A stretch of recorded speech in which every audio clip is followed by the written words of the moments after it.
Sharp Game here. Welcome to another episode coming at you from ChooseYourRelationships.com. How to steal another man's woman without touching her. How to steal another man's woman without touching her. Now, if you've been following me for a while, you might have heard me say that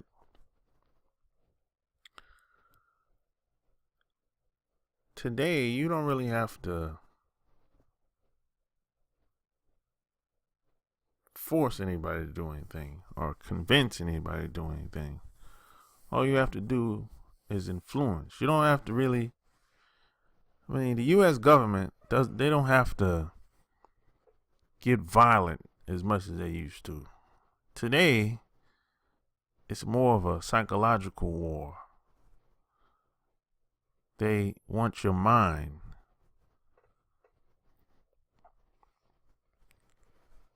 So that's how it is today. See, if you really think about it, getting violent is the last resort.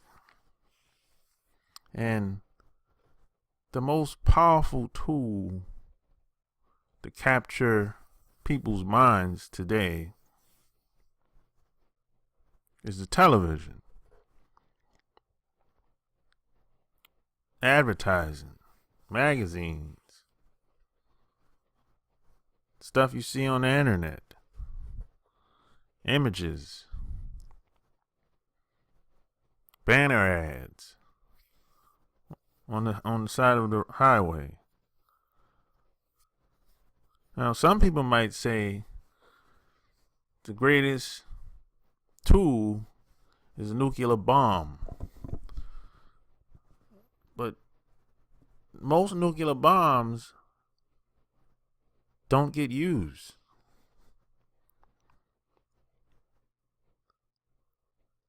That's the difference. See, advertising and the mainstream media, it's like a machine. It's working 24/7, 7 days a week, even while you sleep. And and people are looking at television like clockwork.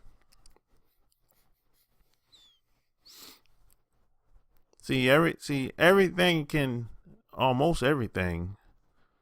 The television can be used the television is only a tool. It can be used in a good way as well, and also a bad way, just like sex, just like money,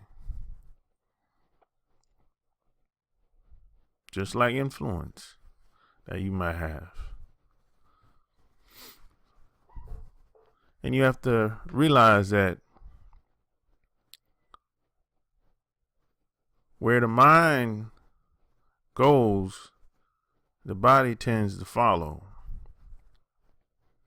So imagine this. Imagine you and your wife or your girl live together. And she has to go to work 5 days a week. And in an environment that she doesn't like. And at best, the people in that environment just tolerate her. They really don't like her. And she doesn't like being there. And if she has any type of leadership position, maybe she's supervisor, manager, vice president, she's in there with an iron fist. She's not really in the position to be a woman. She's in a different state of mind while she's at work. So you know what? Most of the time what happens is she comes home, she takes work home. Because most people can't cut it off. Most people's job is their livelihood. They identify with what they do in America. Their job becomes a part of their lives. And this is most people. This has been proven time after time. So what happens is, if your wife or girlfriend has to leave home to go to an environment that doesn't necessarily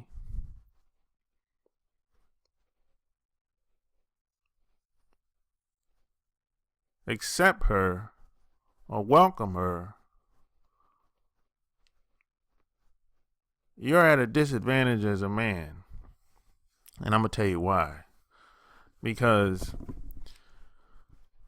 the job environment, for the most part, is status quo pro, all day, every day.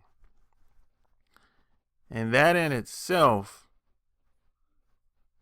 doesn't benefit you. It's set up, it's not even for you. Wasn't not even created for you. So it's not in your best interest. So what's going to happen is your wife is going to bring home that way of thinking, and y'all gonna bump heads, and y'all gonna keep bumping heads until you get tired, or y'all come to some mutual agreement that this has to stop and this is what we need to do.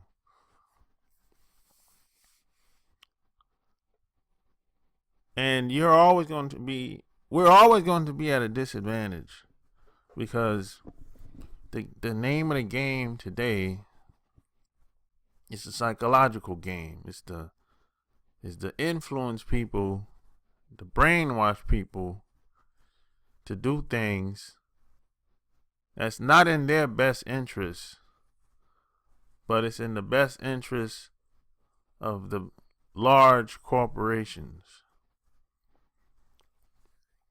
So whenever your wife, your girlfriend that you live with, has to leave and come back,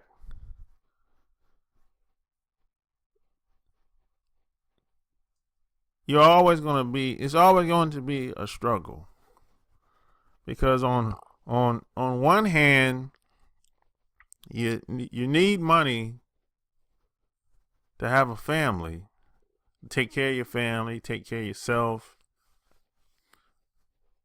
But it's a give and take, because you can't serve two masters, as they say.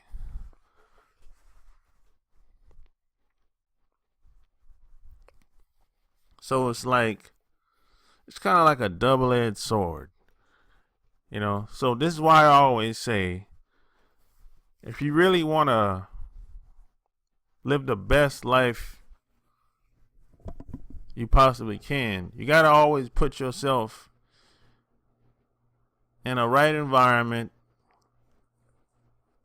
that's going to benefit you, in the right environment with the right message, with the right benefit, right offers, etc. Otherwise, if you have to go back and forth, it's going to be too much of a struggle. And a lot of guys, and even a lot of women, aren't aware of this, because most people are so busy being busy, they're on autopilot. They're ripping and running. They're so overworked and stressed out that they don't really have a lot of time to sit down and think about very much. And you can't pass down a job to your kids. if your kids, and even you, if you started off from scratch in life, or if your kids have to start off from scratch in life, it's going to be a struggle. It's going to be a struggle. Because you have to have certain tools, access to certain things to give you a leg up in society. This is one reason why we're at the bottom politically and economically in this country. I mean, there's a lot of other things that happen as well. A lot of stuff was stolen. We've been stripped of everything, stripped of our language, stripped of our culture, stripped of access to resources and all that stuff. But the reason why we stay in the position we are, one of the main reasons is because a lot of black people, for the most part, they don't pass the information down. They don't pass anything down. They don't pass anything that's tangible, that can be used in a practical way. A lot of black people I know are just happy to have a job. The only problem with that way of thinking is that ain't enough. Your kids you can't pass a job down to your kids. You have to pass something down that they can leverage for income. Whether it's passive or maybe it's just an investment that can bring in cash flow. Or maybe it's some resources of that's valuable. But just try and leave your kids in a better situation versus how you got started. Because regardless of what happened in your family, someone has to cut the chain, cut the shackles. Someone has to do it. Someone has to make the sacrifice. And that's part of the problem too. A lot of people today don't want to sacrifice anything. They don't even want to stop looking at television for a couple hours a day. They don't even want to cut back on that.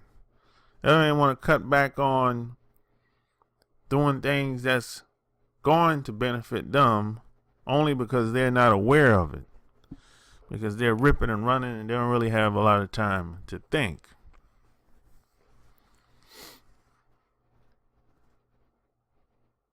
But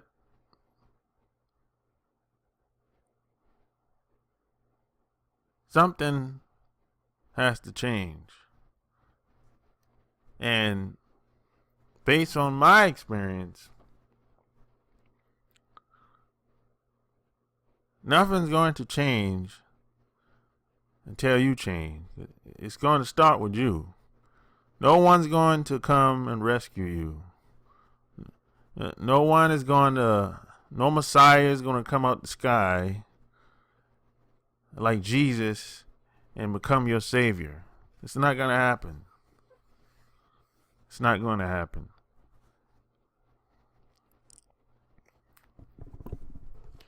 So the name of the game today is to hijack people's minds.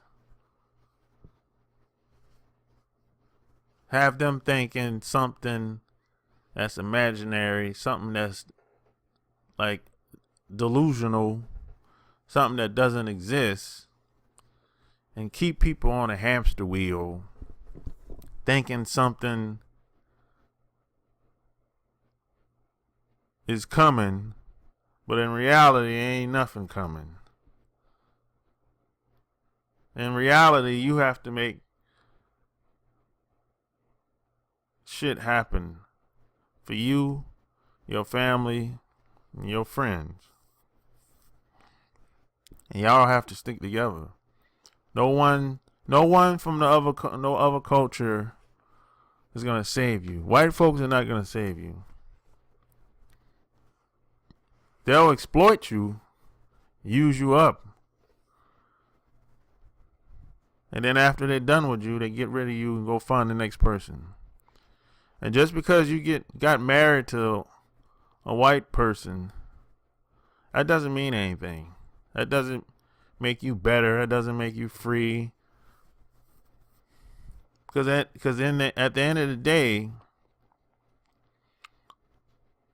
most white people know that they have a leg up in society over everybody else.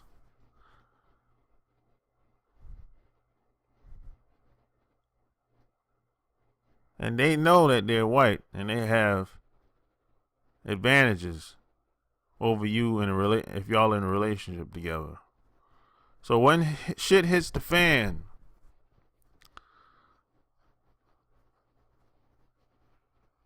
or when you get into some type of legal problems or something might happen to you,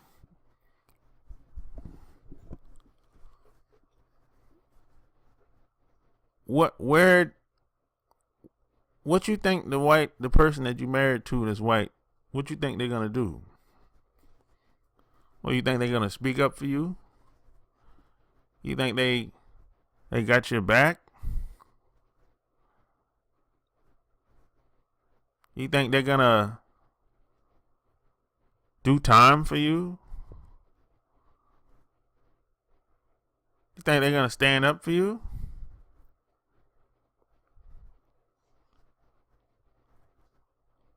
They might, but I doubt it. I haven't seen it happen very often like that. They might stand up for you if it's a benefit to them. But if it's all about you, I doubt it. You're probably going to be on your own.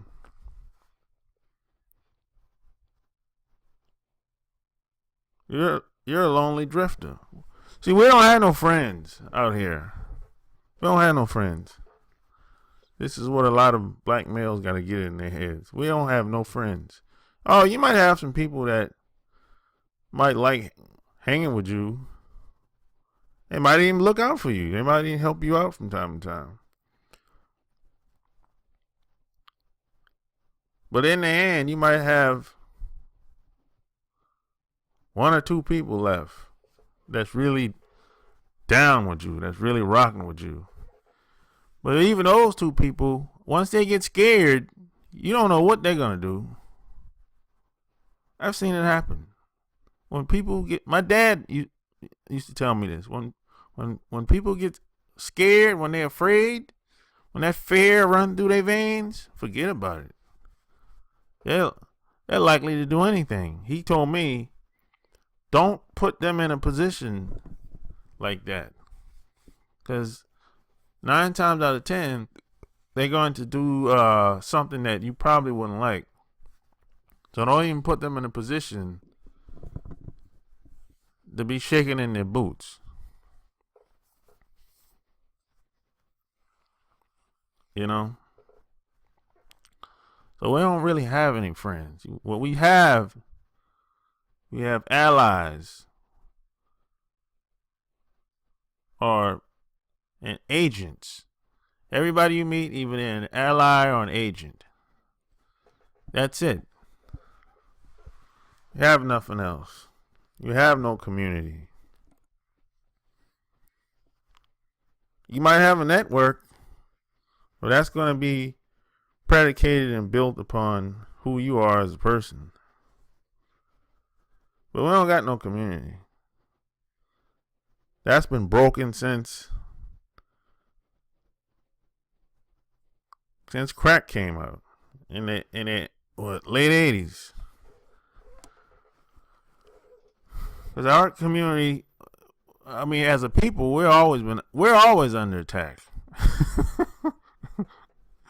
So if you're always under attack and we can't defend ourselves, we're all over the place. We're scattered people, mentally and physically. So it's illogical to think that we have a community, or this is why we're not together. Because I mean, we're always under attack, some form of attack, whether it's physically or mentally.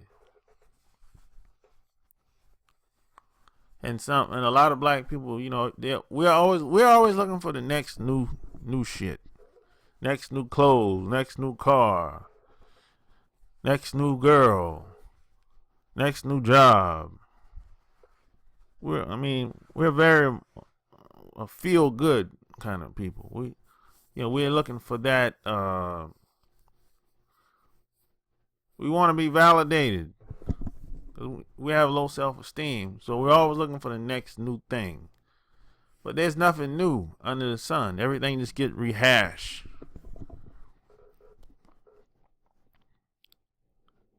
So if you want something new, you got to go within. Happiness is an inside job. Self-esteem is an inside job.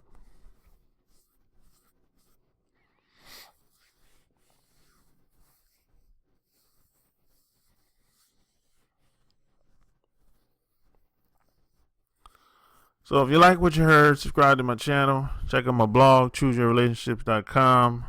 And P.S. and by the way, I talk about this topic in great details in my book, which can be found on Amazon, called Love Can't Wait. Love Can't Wait. Go get it on Amazon. Don't cheat yourself, treat yourself. So until next time, Sharp Game is out. Peace.